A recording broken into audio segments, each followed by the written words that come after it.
వి gold trusted gold buyers. మీరు తాకట్టు పెట్టిన బంగారాన్ని విడిపించి ఈ రోజు ఉన్న మార్కెట్ ధరకు కొనబడును.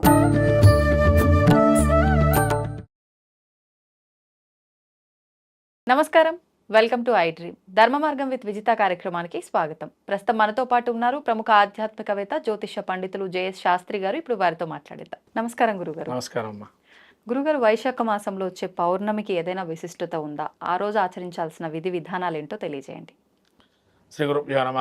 శ్రీ మహాగణాధిపతి నమ. శ్రీ మహాసరస్వతి నమ. హరి ఓం శ్రీమాత్రే నమ. వైశాఖ మాసంలో పౌర్ణమి చాలా విశేషమైంది. మహావైశాఖి అని కూడా అంటారు దీన్ని. ఈ వైశాఖ పౌర్ణమికి ఏంటంటే విశేషంగా చంద్రారాధన విశేషంగా చేపడుతుంది. అంతే అట్లానే మనకి పౌర్ణమి రోజున లలితా సహస్రనామ పారాయణం కనుక చాలా విశేషంగా చెప్పబడింది. ఎందుకంటే ఈ యొక్క లలితా సహస్రనామ పారాయణంలో ఉన్న అంతర్గతంగా ఏంటంటే వైశాఖ మాసంలో చేస్తే కనుక ఎప్పుడు కూడా మనకు అంత ఫలితం ఉండదు. ఈ పౌర్ణమికి అంత ఫలితం ఉంటుంది వైశాఖ పౌర్ణమికి. ఎందుకంటే మంగళవారం వచ్చింది. ముఖ్యంగా మంగళవారం చాలా విశేషంగా, సోమవారంతో కూడుకున్న పౌర్ణమి కొంత మంగళవారంలో కొంత భాగం ఉంది. కాబట్టి ఈ సోమవారంతో కూడుకున్నటువంటి మంగళవారం ఏదైతే భాగంగా ఉందో పౌర్ణమి చాలా విశేషంగా చెప్పబడింది. దీనివల్ల మనకి ఏంటంటే ఎవరైనా కూడా ఈ చంద్రగ్రహంతో ఇబ్బందులు పడుతున్నా, మన డిజేబుల్డ్ పర్సన్స్ కానీ, డిజార్డర్స్ కానీ, శారీరక లక్షణాల్లో కొన్ని బాధపడుతున్న వాళ్ళు కానీ ఈ చంద్రుడు చాలా విశేషంగా యోగిస్తాడు ఇక్కడ. అందులోనూ విశాఖ నక్షత్రంలో కానీ మనకు రాబోయేటువంటి నక్షత్రము విశాఖలో ఈ పౌర్ణమి కలుగుతుంది. వైశాఖ పౌర్ణమి అంటే ఒక్కొక్క నక్షత్రానికి కూడుకున్నటువంటి దాన్ని పౌర్ణమి అంటారు. చైత్రమును చిత్ర నక్షత్రం అని, వైశాఖ మాసానికి విశాఖ అని, జ్యేష్ఠ పౌర్ణమికి జ్యేష్ఠ నక్షత్రం అని, అలా మన పౌర్ణమికి తీసుకున్నట్లయితే నక్షత్రం బేస్డ్గా చాంద్రమానంగా చెప్పబడింది. కాబట్టి ఈ యొక్క పౌర్ణమి రోజున లలితా సహస్రనామ పాలన ఎవరైతే చేస్తారో ముఖ్యంగా నవనీతాన్ని నైవేద్యంగా పెట్టాలి. నవనీతం అంటే వెన్న. సంతానం లేని వాళ్ళు ఎవరైతే ఉంటారో ఈ సంతానం లేని వాళ్ళకి చాలా విశేషంగా ఆ రోజు యోగిచ్చేటువంటి రోజు సంతానానికి సంబంధించి. తర్వాత అట్లాగే పెళ్లి కాని వాళ్ళకి చంద్రుడితో ఇబ్బందులు పడే వాళ్ళు ఉంటారు. నీచ చంద్రుడుగా జాతక చక్రంలో కనుక అలా నీచ చంద్రుడు ఉన్నా కానీ, లేదా ఇందాక చెప్పినట్టుగా ఇమ్మెచ్యూరిటీ ప్రాబ్లమ్స్, ఏదో చిన్నపిల్లల చేష్టలు చేయటము, కొంతమంది ఏజ్ వస్తుంది కానీ ఏం చేస్తున్నారో తెలియని పరిస్థితిలో ఉంటారు. అటువంటి వారు కానీ, తర్వాత దేహంలో కొంతవరకు ముఖ్యంగా భయపీడలు, కళ్ళు విపరీతంగా రావటము, ఇవన్నీ ఉంటాయి. ఈ వైశాఖ పౌర్ణమి చాలా విశేషంగా యోగిస్తుంది. తాంత్రిక ప్రయోగాల్లో కూడా చెప్పబడింది. అందుకని మంత్ర ప్రయోగాలు, తాంత్రిక ప్రయోగాలు లాంటివి ఈ వైశాఖ పౌర్ణమి చాలా ఉపయోగంగా చెప్పబడుతుంది. అందులోనూ మనకి వైశాఖ పౌర్ణమిలో విశేషంగా చెప్పబడింది ఏంటంటే ఆదివారం, అది సోమవారం నైట్ ఏదైతే ఉందో శివుడికి ఆరాధన విశేషంగా చెప్పబడింది ఇక్కడ. శివుడు ఆరాధన ఎవరైతే ఆ యొక్క పౌర్ణమి రోజు నైట్ చేస్తారో వాళ్ళకి ధనప్రాప్తి సులువుగా ఉంటుందని. ఎందుకంటే సోమవారం పౌర్ణమి రావటం చాలా విశేషం. శివరాత్రి తర్వాత శివరాత్రి అంత మహత్తరమైనటువంటి రోజు. ఈ యొక్క పౌర్ణమిని ఎవరైతే కనుక విశేషంగా శివారాధన, లింగార్చన కానీ, అంటే ముఖ్యంగా మనకు మహాలింగార్చన కానీ, దివ్యక్షేత్ర దర్శనం కానీ, క్షేత్రాలు కూడా దర్శనం చేసుకుంటా కూడా చాలా విశేషంగా ఫలితం ఉంటుంది. ఈ వైశాఖ పౌర్ణమి రోజు ముఖ్యంగా పితృతర్పణాలు ఎవరైతే చేస్తారో, పితృదోషాలు ఉన్నటువంటి వారు వాళ్ళకు కూడా చాలా విశేషంగా చెప్పబడింది. ముఖ్యంగా దానం, ఆ రోజు ఏం దానం చేయాలి అని అంటే తిలాపాత్ర దానం. తిలాపాత్ర దానం చేయమన్నారు పౌర్ణమి రోజు.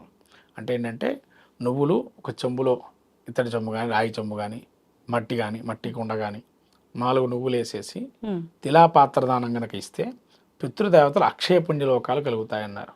అంటే అసలు లోకాలు ఎన్ని లోకాలు ఉంటాయి, అన్ని లోకాల వాళ్ళు తిరుగాడుతూ ఉంటారు. అలా తిరగటం వల్ల ఏంటంటే మనకు ఉన్నతి, సంతానం కలగటం కానీ, లేదా మనకు ఏదన్నా బాధలు ఉన్నా కూడా పితృదేవత అనుగ్రహం కలుగుతుందని పౌర్ణమి రోజు విశేషంగా తిలాపాత్ర దానం చేయమన్నారు. ఇలా తిలాపాత్ర దానము, తర్వాత చందన దానము.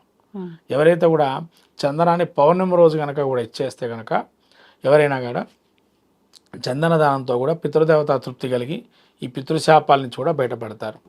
అలా వైశాఖ పౌర్ణమి రోజు విష్ణుమూర్తి కానీ, లక్ష్మీనారాయణ అనుగ్రహం పొందటానికి ప్రతిమలు తయారు చేసుకొని విష్ణు సహస్రనామం ద్వాసనామపూర్వకంగా, కేశవాది ద్వాసనామాలతో అర్చన చేసి కలశాలు పెట్టుకొని ద్వాసనామపూర్వకంగా కనుక ఆరాధన చేస్తే ఎవరికైనా కూడా ఈ స్వామివారి అనుగ్రహం పరిపూర్ణంగా ఉండి శీఘ్రంగా వాళ్ళ కోరికలు ఏమైనా ఉన్నా, లేదా బిజినెస్లో కానీ కొన్ని ఇబ్బందులు ఉన్నా, లేదా వ్యాపార పరంగా ఇబ్బందులు ఉన్నా, సంతాన పరంగా ఇబ్బందులు ఉన్నా అవన్నీ తొలగిపోవడానికి ఇది ఒక సదావకాశంగా ఈ వైశాఖ పౌర్ణమి చాలా ఉపకరించే అవకాశం ఉంది. అంటే మంత్రసిద్ధులు చాలా ఉపయోగిస్తాయి ఆ టైంలో. కాబట్టి అది ఉపయోగించుకుంటే కనుక ఎవరైనా కానీ చాలా విశేషంగా యోగప్రదంగా ఉంటుంది. ముఖ్యంగా లలితా సహస్రనామ పాలన ఆ రోజు రాత్రి చేసుకోవటం వల్ల మంచిది. అంటే అందరూ పూజాధికాలు చేసుకోలేరు, శక్తి ఉంటుంది, కొంతమంది ఉండదు, అభిషేకాలు చేయటమనో హోమాలు చేయటమనో. కాబట్టి శక్తి లేని వాళ్ళు లలితా సహస్రనామ పాలన నిదానంగా వాక్యంగా అక్షరాక్షంగా నిదానంగా చెప్పుకుంటూ వెళ్ళి అమ్మవారికి నవనీతాన్ని కనుక నైవేద్యం పెట్టి భార్యాభర్తలు ఇద్దరు తిన్నా ఆ యొక్క సంతానానికి ఇక్కడి నుంచి ప్రతి పౌర్ణిమ ఈ పౌర్ణిమ మొదలు పెట్టుకొని ప్రతి పౌర్ణిమ నవనీతాన్ని అమ్మవారికి నైవేద్యంగా పెట్టి తింటూ ఉండాలి. అలా చేస్తే కనుక చంద్ర దర్శనం చేసుకొని తింటూ ఉండాలి. అలా చేస్తే కనుక సంతానవంతులు అవుతారు. గురుగారు, మామూలుగా అమావాస్య అలా వచ్చింది తిది అని అంటే ఎక్కువగా దృష్టి దోషాలకు సంబంధించి ఇంటికి గుమ్మడికాయలు కట్టుకోవడము, నిమ్మకాయలు, పచ్చిమిర్చి ఇలాంటివి కడుతూ ఉంటారు చాలామంది. అలా మనం పౌర్ణమి రోజు కూడా చేసుకోవచ్చు అంటారా? పౌర్ణమి రోజు కూడా చేసుకోవచ్చమ్మా. ఎందుకంటే పౌర్ణమికి అమావాస్యకి 15 రోజులు పక్షం రోజులు ఏదైతే ఉంటుందో ఇక్కడ పూర్ణచంద్రుడు ప్రభావం ఉంటుంది. అంటే మీరు ఇక్కడ ఏంటంటే పాజిటివ్ ఎనర్జీ రావటానికి మనం చేస్తున్నాం. అంటే మన ఇంట్లో ఏ దుష్టశక్తి ప్రవేశించకుండా ఉండాలి అని చెప్పి అమావాస్య గడుతుంటాం. అంటే నెక్స్ట్ వచ్చే పౌర్ణమి నుంచి 15 రోజులు రావాలని. మరి ఈ పౌర్ణమి రోజు కనుక కడితే కనుక మనం ఈ ఒక గుమ్మడికాయను కనుక ఈ పౌర్ణమి రోజు కట్టినట్లయితే మనకు ఏదైతే ఇంట్లో ఆల్రెడీ ఉండేటువంటి పాజిటివ్ కానీ నెగిటివ్ ఎనర్జీస్ ఉన్నా అదంతా కూడా ఆ పౌర్ణమి ఒక్కరోజే లలితా సహస్రనామ పాఠం కావచ్చు, లేదా మీరు ఏ గుడికి వెళ్తే ఆ గుడిలో ఉన్నటువంటి దేవుడి దగ్గర పాదాల దగ్గర పెట్టి దాన్ని మంచిగా అలంకరణ చేసి దాన్ని కట్టినా కూడా అటువంటి నెగిటివ్ ఎనర్జీ అంతా కూడా పోయి పాజిటివ్నెస్ అనేది పెరుగుతుంది. ప్లస్ ఇంకోటి ఏంటంటే ఈ పౌర్ణమి రోజు కూడా కొన్ని మనకు ప్రయోగాలు జరిగే అవకాశం ఉంటుంది, దాని నుంచి కూడా కాపాడుతుంది. అందుకని మనం పౌర్ణిమ కానీ అమావాస్య కానీ ఆదివారం కానీ మంగళవారం కానీ తర్వాత గురువారాలు కానీ ప్రత్యేకంగా ఈ వారాలు కూడా చెప్తాం. ఈ వారాలు కట్టండి అమ్మ గుమ్మడికాయ, లేకపోతే నిమ్మకాయ కానీ పచ్చిమిర్చిలు కానీ లేదా నిమ్మకాయలు కట్ చేసి అటు ఇటు పెట్టమని.